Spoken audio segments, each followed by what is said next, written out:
अम्बेडकर जी के प्रोटेस्ट होते होते राहुल गांधी पे एफआईआर हो जाता है, आप लोग प्रोटेस्ट अभी भी करते हैं, लेकिन सदन अब अनिश्चितकाल के लिए ये हो जाता है। देखिए, बहुत अफसोस की बात है कि जिस सत्र में हमने संविधान दिवस मनाया, कॉन्स्टिट्यूशन पे चर्चा करी, उसी चर्चा के दौरान जो गृह मंत्री जी की टिप्पणी आई वो बहुत ही अफसोसजनक है। वो भी हमारे देश के संविधान के निर्माता रहे बाबा साहब अम्बेडकर के बारे में, और जिनको पूरा देश मानता है, क्योंकि संविधान से ही हमारे हर नागरिक के अधिकार निकलते हैं। तो बहुत अफसोसजनक टिप्पणी थी, और हम यही मांग करते हैं विपक्ष के लोग कि उन गृह मंत्री अपने शब्दों को वापस लें, माफी मांगे, और उसी के तर्ज पे यहाँ पर हम सब ने विरोध प्रदर्शन किया। विरोध का अधिकार भी हमें संविधान से मिला है, तो उसी अधिकार का इस्तेमाल करते हुए सबने यहाँ शांतिपूर्वक विरोध किया।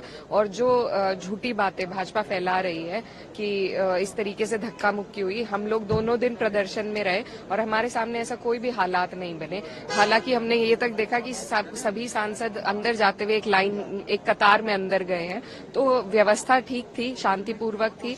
लेकिन क्योंकि इन्हें ध्यान भटकाना है, अपनी जो इनसे चूक हुई है, भूल हुई है, उसको न कबूलते हुए दूसरे की किसी को चोट लग गई, और इस तरह के जो झूठे षड्यंत्र भाजपा हमेशा करती है, उसके तहत मुझे लग रहा है ये ध्यान भटकाने का एक प्रयास है। लेकिन संविधान से हमारा ध्यान नहीं भटकेगा, बाबा साहब से हमारा ध्यान नहीं भटकेगा, और हम अभी भी अटल है कि गृह मंत्री माफी मांगे, अपने शब्दों को वापस ले। सांसद के ऊपर एफआईआर दर्ज हो जाता है संभल में और अमन वर्ग के खिलाफ, उसको लेकर क्या कहते हैं? देखिए, लगातार इसी तरीके से प्रताड़ित किया जा रहा है। विपक्ष के जितने भी लोग हैं, जो भी बोलने का हिम्मत करता है इनके सामने, जो भी इनको हराने का प्रयास करता है, हराता है, तो उन पर इसी तरीके से, खासतौर पर मैं उत्तर प्रदेश के बारे में कहूंगी, कई हमारे पार्टी के ऐसे लोग हैं, इरफान सोलंकी साहब हैं, आजम खान साहब हैं, अब जिया उर रहमान बर्ग जो हमारे सांसद है संभल से, उन पर कार्रवाई हो रही है। उससे पहले भी कई लोग, मेरे भाई के ऊपर इसी तरीके से कार्रवाई की गई थी। तो ये इस सरकार का प्रचलन है, इनका तरीका है। लेकिन हम समाजवादी के लोग हैं